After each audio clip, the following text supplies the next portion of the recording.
俄罗斯9个州遇袭，莫斯科3座机场关闭。乌俄最新战报：俄军在扎波罗热重建防线，克赤大桥损坏，结构退化，部分桥面开始倾斜。为取得战场优势，俄军频繁使用化学武器。为防止白俄突袭，乌军在边境部署14000名士兵。莫迪召回俄罗斯雇佣军中的印度人。舒尔茨要当和平总理，让乌克兰割让领土以结束战争。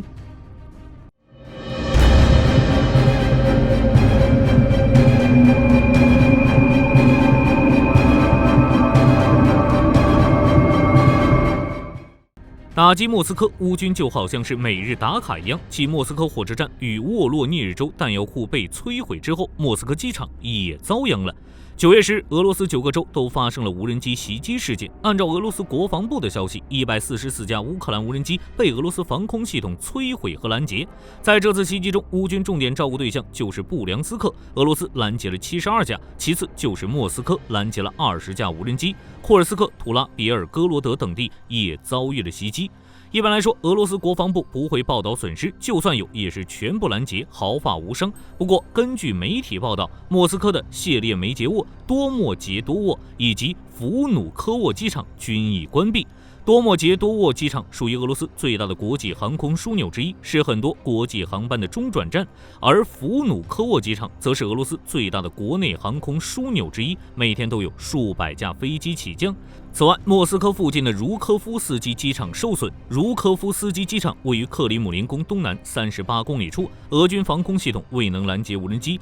在拉缅斯科耶地区，其中一架无人机的残骸击中了一栋高层住宅楼。就跟火力军之前说的一样，乌军无人机每天都要光临莫斯科上空巡视一番，再扔个烟头。俄罗斯唯一能做的就是抱怨一下。库尔斯克战线与乌俄战线，乌俄双方都取得了新进展。通过对库尔斯克地区的大规模空袭，俄军取得了一定进展。战争研究所报道，俄军重新控制了位于克列涅沃西南的科马罗夫卡和维什涅夫卡，并在小洛克尼亚、切尔卡西、波雷奇诺耶地区与苏加南部地区推进了300米。俄罗斯第810海军步兵旅车臣的阿依达分队正在库尔斯克开展行动。为了守住库尔斯克的阵地，乌军已经向该地区派遣了来自福勒达的第72旅一部与第47旅。红军村方向，俄军攻势已经呈停滞状态。乌军在增援部队的支持下，守住了最后的阵线，并在谢利多沃发起了反击，成功夺回了该镇的南部和中部。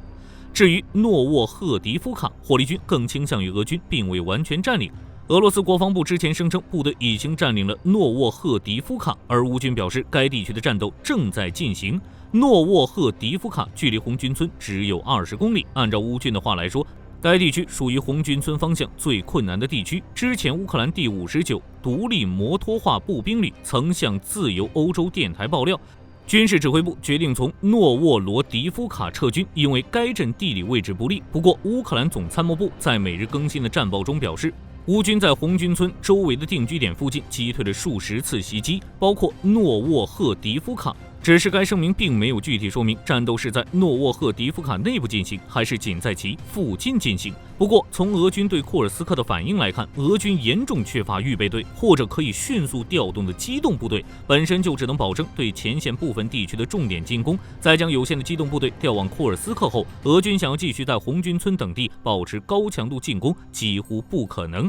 在托列茨克前线，乌军在纽约村升起了国旗。经过纽约村的失败后，俄军将进攻重心重新调整到托列茨克。只是俄军当前严重缺乏装甲战车，只能将摩托车充当突击车。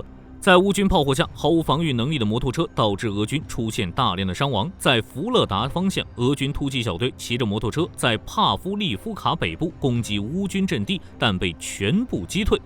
在哈尔科夫方向，乌军第3旅成功瘫痪俄军坦克。9月10日，第3突击旅发布视频表示，成功瘫痪了几辆俄罗斯装甲战车，包括特72和特80坦克，并且利用无人机成功摧毁俄军5辆补给卡车。扎波罗热方向战线并没有发生很大的变化，双方在罗布季涅和小托克马奇卡附近继续进行阵地交战。俄罗斯第247空降团正在向库班行动。不过，乌克兰俄泰式游击队表示，由于担心乌军在前线地区推进，俄军开始在维什纽瓦杰地区修建新的防线，以加强阵地。为了获取战场优势，俄军在顿巴斯地区频繁使用化学武器。9月9日，乌克兰支援部队司令部报告称，俄罗斯军队在2024年8月使用了447次配备化学制剂的弹药。在2023年2月15日至2024年8月24日，俄军一共使用了4035次。这些配备化学制剂的弹药就是 K51和 RGVO 毒气手榴弹。一般情况下，俄军都是通过无人机向乌克兰战壕投放这些化学武器，让正在休息的乌克兰士兵被迫前往空旷、毫无掩体的外部地区。这个时候，俄军另外的无人机就会对其发起攻击。俄罗斯已经签署禁止化学武器公约，这是自己打自己脸啊！克里米亚方向，乌军还没有发动对克赤大桥的总攻，大桥就已经不行了。乌克兰俄泰式游击队称，在乌军的持续袭击下，克赤大桥的结构正在退化，部分桥面开始倾斜，桥体多块区域都产生了变形，多个部分有崩塌的迹象。黑海舰队的溃败，加上克里米亚防空系统被逐个消灭，克赤大桥的防护力量已被大幅削弱。虽然俄军在大桥附近部署了防撞网和驳船，但在乌军持续的袭击下，克赤大桥的生命还是走到了尽头。由于接连受损，克赤大桥的运输能力大幅下降，运力只有之前的1/4。不过即使如此，俄军依旧要分出防空兵力保护克赤大桥。即使当前的防空系统已经捉襟见肘，乌军也意识到这一点，在拥有大量的 ATACMS 导弹后，也没有立刻摧毁克赤大桥，目的就是让俄军不断投入资源保护克赤大桥，分散俄军的防空兵力。只是没想到克赤大桥有点脆，在经过几次袭击后，结构受到了严重损坏。不过，当前的俄罗斯是否会选择维修克赤大桥就不好说了，毕竟就算是修好了，也会被乌军再次炸伤。目前，乌军正在不断摧毁克里米亚的防空系统，加上已经就位的 F-16战机，以及几个月后可能抵达的 JASSM， 克里米亚的防空迟早会被乌军打成筛子。等到那时候，克赤大桥也就不需要存在了。相信这一天已经不是很远了。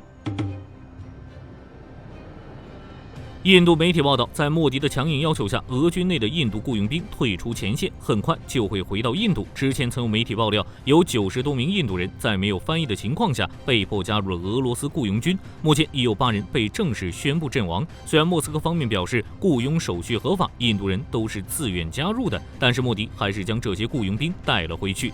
白俄罗斯安全会议国务秘书亚历山大·沃尔夫维奇表示，乌克兰在靠近白俄罗斯边境的区域集结了大约1.4万名乌克兰士兵，这点也能理解。在乌俄战争的背景下，白俄罗斯持续向南部地区派遣部队与装备，乌军有所应对也不奇怪。不过就火力军而言，1.4万名的士兵稍微有些多了，说不定乌军又有了新的战术。欧洲这边，舒尔茨要当和平总理，让乌克兰割让领土以结束战争。9月9日，意大利共和报发表一篇文章，文章标题就是舒尔茨正在制定一项和平计划，将俄罗斯拉到谈判桌上，假设基辅将接受领土割让。副标题则是总理决定打乌克兰牌以摆脱困境。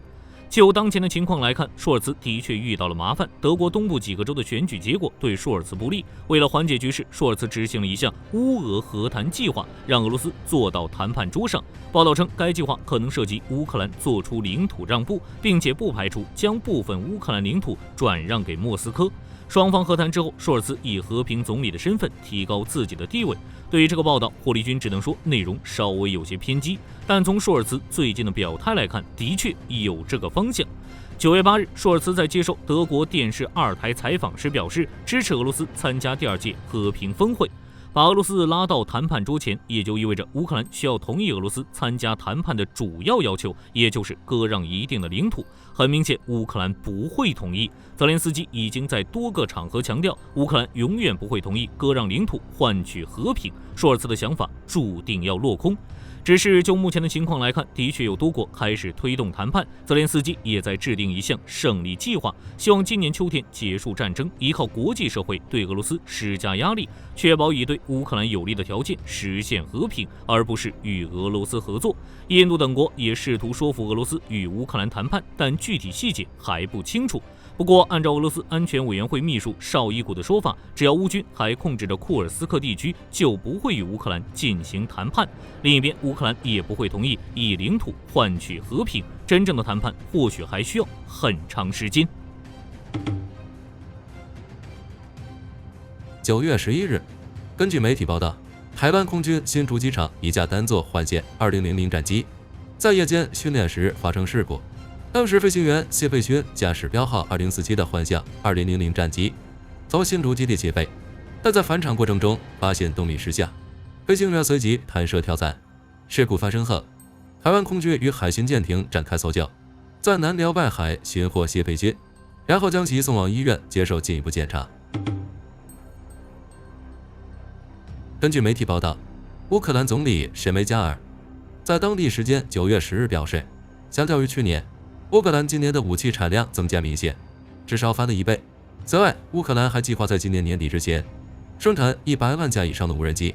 北地表示，目前乌克兰严重依赖盟友提供的军事支持，为了减少这种依赖，乌克兰一直在发展自己的国防工业。在上个月的时候，乌军还成功试射了国产弹道导弹。另外，在展本国军工业的同时，乌克兰仍在游说盟友，持续为前线乌军提供军事援助。据俄罗斯媒体报道，9月9日，一架安-2飞机在莫斯科州鲁扎市郊坠毁。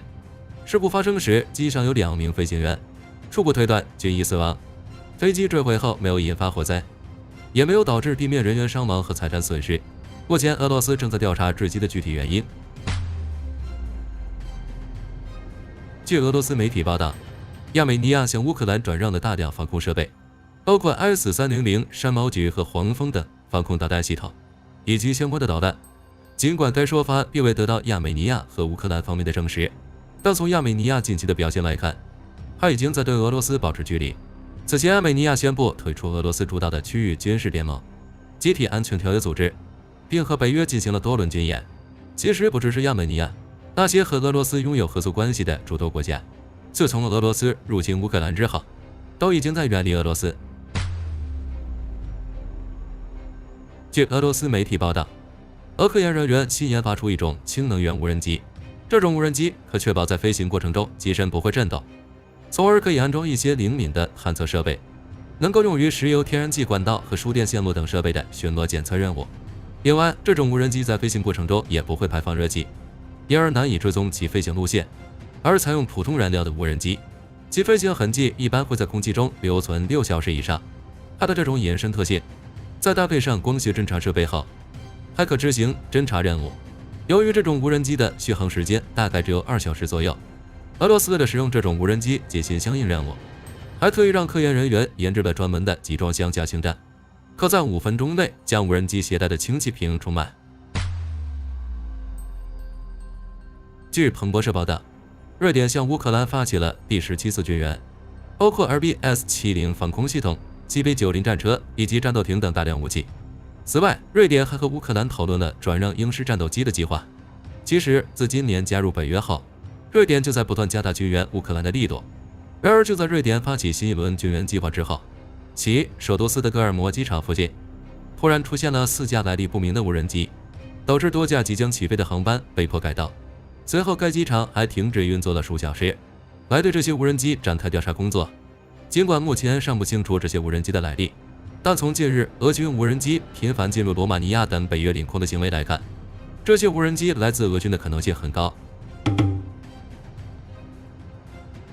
据德新社9月10日报道，俄海军将在太平洋、北冰洋、波罗的海、里海、地中海等水域举行大规模战略演习，包括400多艘军舰、120多架飞机、7000的给付单位以及9万多名士兵，旨在测试指挥不同作战部队的各海军部队军官的战备状态。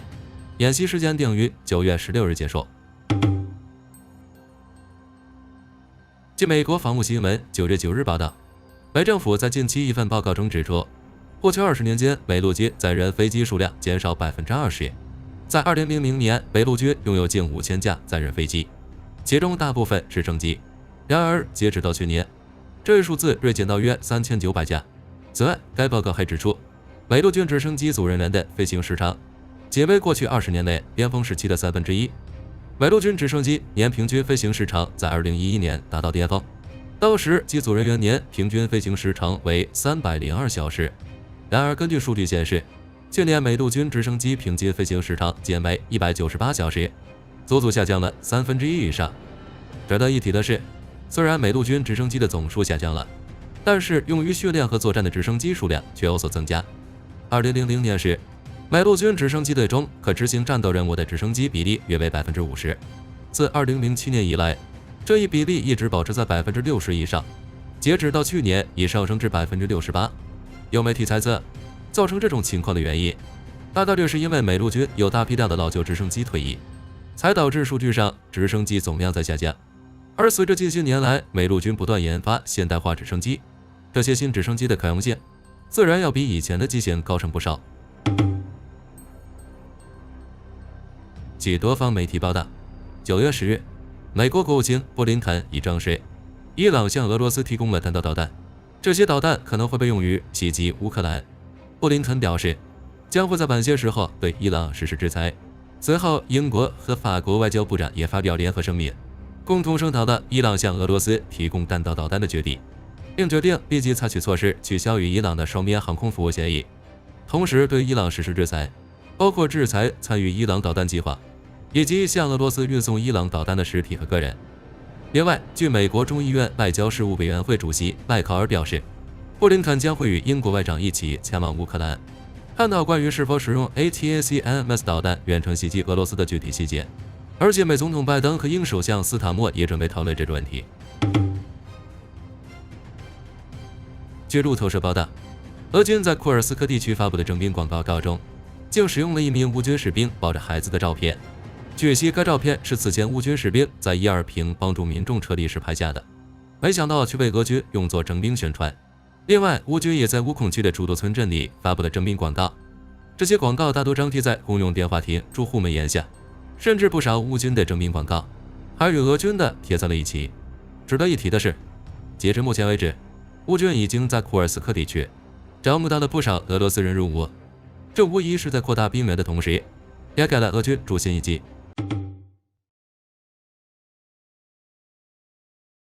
欢迎大家收看我们的节目。今天我们要用1辆 M1A1 坦克来对战20辆 T34坦克。恐怕有人就要说了，那 T34 过于孱弱， M1A1 又过于强力。我们想一下，就算是再破的坦克，它也有20辆啊，哪怕有一炮打到要害，我们的 M1A1 生存希望也会格外的渺茫。所以本期视线中的 T34 它并不会动，只会开炮。那回动还了得了，不得把我屁股给撅了。我们的 M1A1 已经交火，这第一炮就干掉了一辆 T34，但对面火力过于凶猛，我们的 M1A1 已经被吓连连后退。我说你再退就掉沟里了，你这不行啊！如果是督战队在场，那你这要被炮决了。好，不要走，炮塔向前，继续前进。这一炮直接爆头了啊！不得不说，现代化主炮的精准度真是高的离谱。T34的炮弹落在我们的 M1A1 头上，如同隔靴搔痒，叮叮咣咣。而我真是一炮一个啊！这打小朋友一样啊！那什么配件被打坏了？我瞅瞅，红外设备啊，没关系，不碍事儿。我吓死我了，这几炮都打到我脸，真的，我真怕有一发顺着脖子溜进来了，好像我的履带坏了。我说你们这帮 T34 专门打我的脚干嘛？有本事你给我爆了！单行修正，摆好角度。不行，烟雾弹招不上来。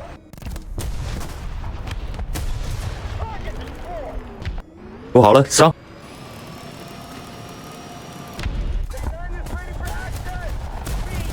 等我转过来，你等着，你等我转过来，车漆都被你们打掉了，我真是服了你们这帮老六。好，给我等着。就你打罪还对吧？回去修车去吧你。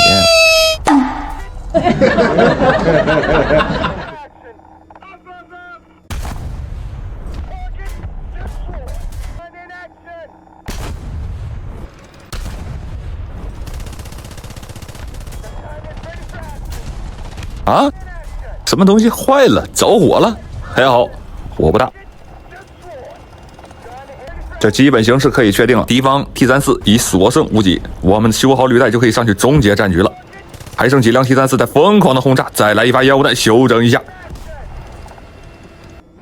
OK， 上。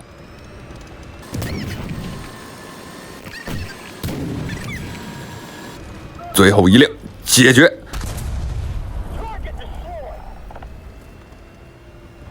谢谢收看本期节目，观看更多不平等对战，请订阅我的频道。好了，这期视频到这就结束了。各位觉得乌俄谈判什么时候才会开始？可以在视频下方留言，大家一起讨论。我是火力军，下期见。